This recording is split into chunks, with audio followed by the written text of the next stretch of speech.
सनातन धर्म में धन्वंतरी देवता को भगवान विष्णु का अंश अवतार माना गया है। धनतेरस के दिन भगवान विष्णु के अवतार धन्वंतरी की पूजा का विधान है। भगवान धन्वंतरी को आयुर्वेद का प्रणेता और चिकित्सा क्षेत्र में देवताओं के वैद्य के रूप में माना जाता है। भगवान धन्वंतरी को आरोग्य प्रदान करने वाला देवता माना गया है। पौराणिक मान्यता के अनुसार भगवान धन्वंतरी की उत्पत्ति समुद्र मंथन के समय हुई थी। वह समुद्र मंथन से अमृत कलश लेकर निकले थे। भगवान धन्वंतरी अच्छे स्वास्थ्य के लिए उनकी पूजा की जाती है। धन प्राप्ति के लिए भी भगवान धन्वंतरी की आराधना की जाती है। अब हम भगवान धन्वंतरी के मंत्र का उच्चारण करेंगे। ओम नमो भगवते वासुदेवाय धन्वंतरये अमृत कलश हस्ताय सर्वभय विनाशाय त्रैलोक्य नाथाय श्री महाविष्णवे नमः। ओम नमो भगवते वासुदेवाय धन्वंतरये अमृत कलश हस्ताय सर्वमय विनाशाय त्रैलोक्य नाथाय श्री महाविष्णवे नमः। ओम नमो भगवते वासुदेवाय धन्वंतरये अमृत कलश हस्ताय सर्वमय विनाशाय त्रैलोक्य नाथाय श्री महाविष्णवे नमः।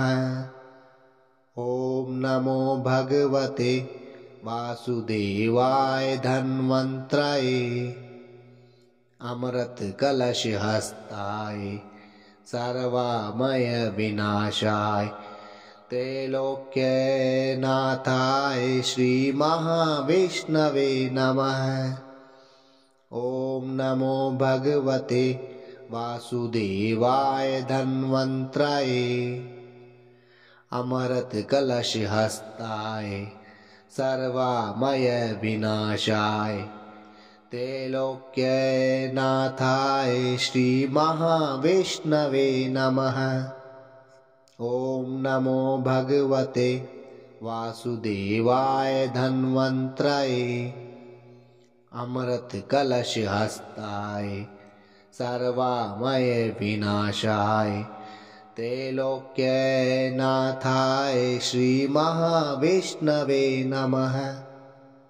ओम नमो भगवते वासुदेवाय धन्वंतरये अमृत कलश हस्ताय सर्वमय विनाशाय त्रैलोक्य नाथाय श्री महाविष्णवे नमः।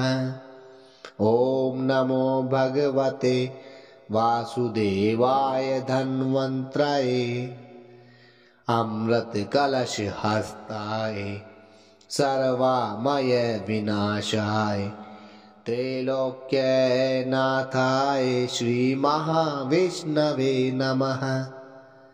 ओम नमो भगवते वासुदेवाय धन्वंतरये अमृत कलश हस्ताय सर्वमय विनाशाय त्रैलोक्य नाथाय श्री महाविष्णवे नमः।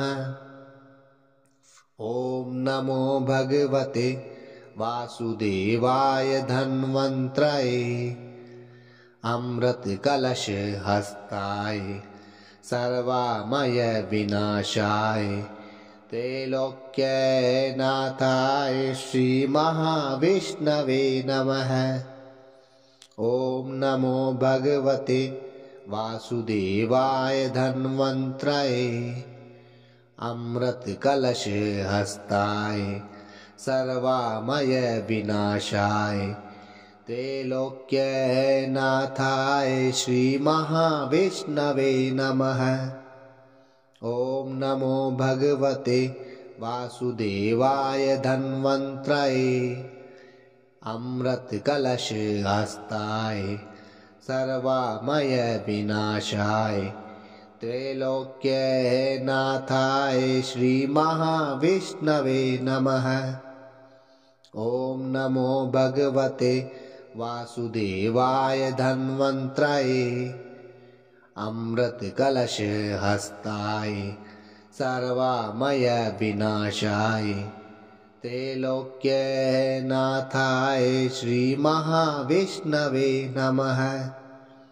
ओम नमो भगवते वासुदेवाय धन्वंतराय अमृत कलश हस्ताय सर्वमय विनाशाय त्रैलोक्य नाथाय श्री महाविष्णवे नमः।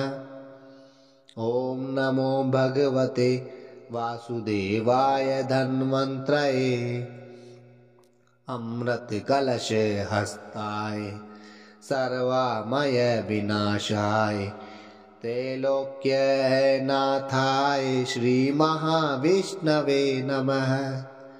ओम नमो भगवते वासुदेवाय धन्वंतराय अमृत कलश हस्ताय सर्वमय विनाशाय त्रैलोक्य नाथाय श्री महाविष्णवे नमः।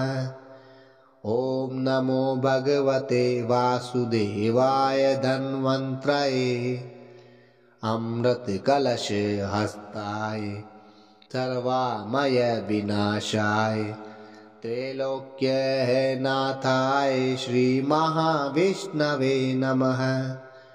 ओम नमो भगवते वासुदेवाय धन्वंतराय अमृत कलश हस्ताय सर्वमय विनाशाय त्रैलोक्य नाथाय श्री महाविष्णवे नमः।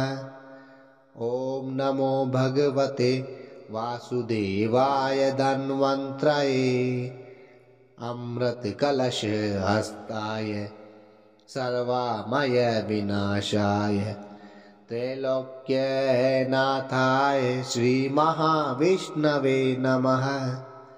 ओम नमो भगवते वासुदेवाय धन्वंतराय अमृत कलश हस्ताय सर्वमय विनाशाय त्रैलोक्य नाथाय श्री महाविष्णवे नमः।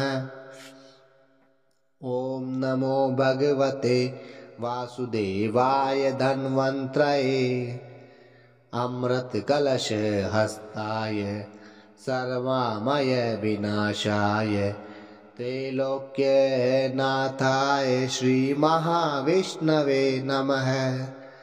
ओम नमो भगवते वासुदेवाय धन्वंतराय अमृत कलश हस्ताय सर्वमय विनाशाय त्रैलोक्य नाथाय श्री महाविष्णवे नमः।